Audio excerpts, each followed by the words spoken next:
আগের দিন আমরা দেখছি কিভাবে ওয়েবসাইটের ডোমেইনটা সেট করতে হয়।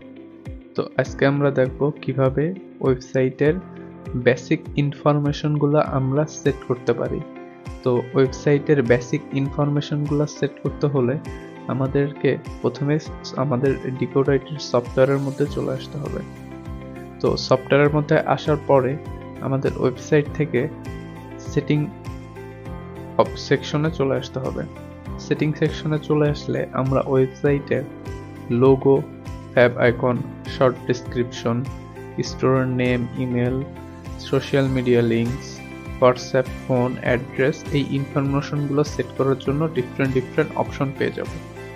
তো আমি আপনাদেরকে প্রথমে বেসিক কিছু ইনফরমেশন সেট করে দেখিয়ে দিচ্ছি।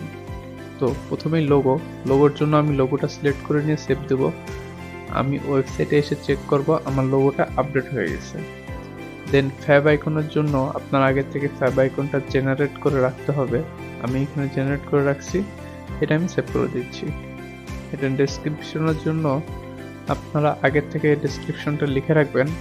তো এইটা হচ্ছে শর্ট ডেসক্রিপশন, এটা বেসিক্যালি বিভিন্ন এসইও এর জন্য কাজে লাগে। আমি এটা দিয়ে সেভ করে দিচ্ছি।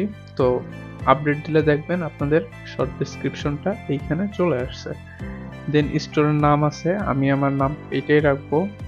দেন ইমেল অ্যাড্রেসের জন্য আমি এইখান থেকে ইমেল অ্যাড্রেসটা দিয়ে দিব। আমি সেভ দিয়ে দিচ্ছি, ইমেল অ্যাড্রেসটা সেট হয়ে গেছে। দেন আমি হচ্ছে এইখান থেকে ফেসবুকের ইউআরএল অ্যান্ড ইউটিউবের ইউআরএলটা দিয়ে সেট করে দিব। দেন এইখান থেকে আসলে আমি দেখতে পাবো ইউটিউব এবং ফেসবুকের ইনফরমেশনগুলো চলে আসছে। দেন অনুরূপভাবে আমার হোয়াটসঅ্যাপ নাম্বার এবং ফোন নাম্বারটা আমি এখানে অ্যাড করে দিব। দেন আমার অ্যাড্রেসের ক্ষেত্রে আমি অ্যাড্রেসটা দিয়ে দেবো। আমার একটা স্টোর, একটা অ্যাড্রেস, সো আমার এখানে একটা অ্যাড্রেস যাবে। সো এটা দেওয়ার পরে আমরা দেখতে পারবো আমাদের সব ইনফরমেশনগুলো এইখানে চলে আসছে।